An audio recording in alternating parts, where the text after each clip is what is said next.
તમારો અને મારો આ છોડવો તમારા અને મારા મા બાપથી ના છોડવો વવાણો છે.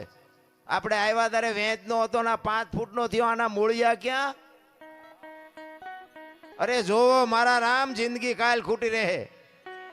પેટ તો ભરવું પડે ને પુરુષાર્થ કરવો પડે. હું ધંધો કરું છું, પણ બાપુ જીવનમાં માણાનો અવતાર મળ્યો છે. જો કરવાનું રહી જાય 84 લાખ યોની છે ને, એમાં પૈસા હાટું અને માયા હાટું બછોડા ભરતો હોય તો માણા એક જ. કોઈ કૂતરા કાગડા ભૂંડા કોઈ પૈસાની જરૂર નથી. અને કોઈ જીવ ભૂખો રહેતો હોય તો મને કયો, અને માણાનું ભરાતું હોય તો મને કયો. કેટલી બધી ભૂખ કેટલી બધી ઉઘડી છે. તમે જોવો તો ખરા માણા કેટલી આમ ઓલા બળદિયાના નાકમાં નાથ નાખે ને કાંતે જોરા મૂકીને જમીન ઉખડાવીને પૈસા પેદા કરે. હાંડિયાની ગાડીઓ બનાવીને માલ ઢળાવીને પૈસા પેદા કરે. ઘોડાને લગામું નાખીને ડિસ્કો કરાવીને પૈસા પેદા કરે. સિંહ જેવા જનાવરને હળગતી રીંગું હોવારા કાઢે. બોલો સિંહ પાસે જવાય? ઈને મારી મારીને ઘો જેવા કરીને આમ હોવારા કાઢીને પૈસા કમાય. બોલો અરે એની ક્યાં વાત કરો. ગાયોના ને ભેહુના બસડા ને બાપુ દૂધ નો ધાવવા દીધું, વચ્ચેથી આપણે ખાઈને રૂપિયા બનાવવા માંડી ગયા. જોવો તો ખરા ભૂખ ઉઘડી છે ને. કે હું તો એમ કહું છું કે ગાયોના ને ભેહુના બસડા ને જો ધરીને ધવરાયા હોત ને તો આ થાંભલ્યું હોનાની હોત મારા રામ. પણ અહીંથી લઈ લો, અહીંથી લઈ લો, અહીંથી લઈ લો. હું તો એમ કહું જાવ તાર લેતા જજો ને બીજા વાપરશે.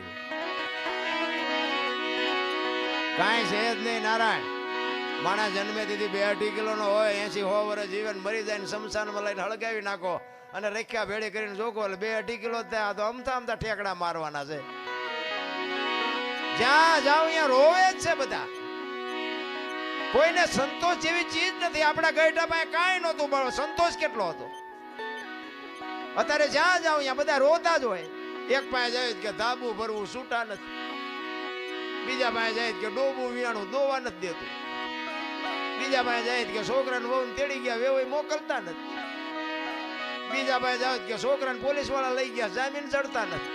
આપણને એમ થાય આપણે ક્યાં રોવું? આખી દુનિયા રોવે જ છે. હારી અખિલ બ્રહ્માંડના માલિકને મારે જોવે. દાસી જીવન રોવે, મીરા રોવે, નરસિંહ રોવે. ગઈ મારા નાથ, તારી અનુભૂતિ કરવામાં માણાનો અવતાર અમારો ફોગટ વ્યો જાય. રોવા વાળા તો રોઈ રોઈને વિયાઈ ગયા ને તમને મને કઈક દેતા ગયા. પણ આપણે હવે વેજીટેબલ ના ગરાગ હોય, સોખું છે ને જીરવી શકે. અરે સંતોની બાબુ બલિહારી છે. ભલામણા સાધુ સંતોએ જે કર્યું છે ને, બાકી ભક્તિમાં છે ને દુનિયા દુખી તો કરવાની. ગોળ બંગાળનો રાજા ગોપીચંદ ને 92 લાખ માળવાનો ધણી ભરતરી 2 દીક્ષા લીધી ને સાધુ બન્યા ને પછી 2